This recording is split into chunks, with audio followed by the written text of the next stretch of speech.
আওয়ামী লীগকে পুনর্বাসনের পরিকল্পনা করছে ভারত। এই লক্ষ্যে ভারতের পররাষ্ট্র মন্ত্রণালয়ে এক রুদ্ধদ্বার বৈঠক অনুষ্ঠিত হয়েছে গত 20 সেপ্টেম্বর। এমন তথ্য প্রকাশ করেছে জার্মান ভিত্তিক গণমাধ্যম দি মিরর এশিয়া।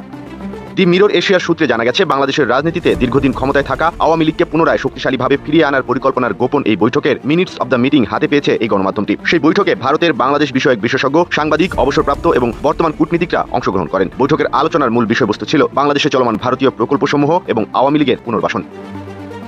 বৈঠকে Observer Research Foundation ORF, Vivekananda Foundation এবং Institute of Defence Studies and Analysis IDS এর মতো প্রতিনিধিরা বৈঠকে মতামত দিতে আমন্ত্রণ জানানো হয়েছিল একাধিক সাংবাদিক ও বিশিষ্ট অধ্যাপককে। রুদ্ধদ্বার সেই বৈঠকে শুরুর আলোচনাতে ছিল বাংলাদেশে চলমান ভারতীয় বিভিন্ন প্রকল্পের অগ্রগতির বিষয়। এ সময় প্রকল্পগুলোর সফল ও নির্ঝঞ্ঝাট বাস্তবায়নের ব্যাপারে বিশেষ গুরুত্ব দেওয়া হয়। অন্যদিকে সতর্ক করা হয়, শেখ হাসিনা সরকারের সাথে ভারতের স্বাক্ষরিত সমঝোতা স্মারকগুলো পুনর্বিবেচনা করা হলেও সম্পাদিত চুক্তিগুলো থেকে ভারত সরকার যেন সরে না আসে।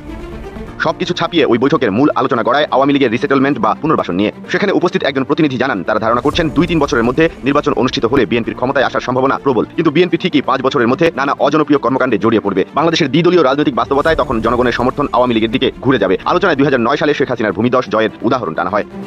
জানা গেছে, ভবিষ্যতে আওয়ামী লীগের জন্য সে পথ খোলা রাখতে বর্তমান সংস্কার প্রক্রিয়া ও আসন্ন নির্বাচনে আওয়ামী লীগের অংশগ্রহণ নিশ্চিত করতে তাগাদা দেওয়া হয়। বৈঠকে একজন থিঙ্ক ট্যাঙ্ক প্রতিনিধি রিসেটেলড আওয়ামী লীগ পরিকল্পনা চূড়ান্ত করার আগে বাংলাদেশে গিয়ে ভারতের অরাজনৈতিক বন্ধুদের পরামর্শ নেওয়ার কথা বলেন।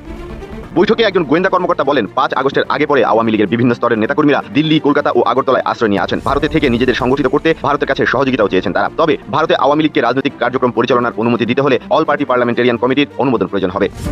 উল্লেখ্য, প্রতিবেশী দেশের রাজনৈতিক দলগুলোর সংকটকালে ভারতে দলীয় কর্মকাণ্ড চালানোর ইতিহাস নতুন নয়। 1971 সালেও আওয়ামী লীগ ভারতে বসে দল পরিচালনা করেছে। কলকাতা ও আগরতলায় তারা মিটিং করেছে। এমনকি নেপালের কমিউনিস্ট পার্টি কলকাতায় প্রতিষ্ঠিত হয়েছে। তবে বৈঠকে অংশগ্রহণকারী অবসরপ্রাপ্ত এক কূটনীতিক সতর্ক করে বলেন যে, ভারতে আওয়ামী লীগের রাজনৈতিক কার্যক্রম যেন গোপনে হয় এবং তা গণমাধ্যমে প্রকাশ না পায়, অন্যথায় ভারতের বর্তমান সরকারের সঙ্গে সম্পর্ক ক্ষতিগ্রস্ত হতে পারে।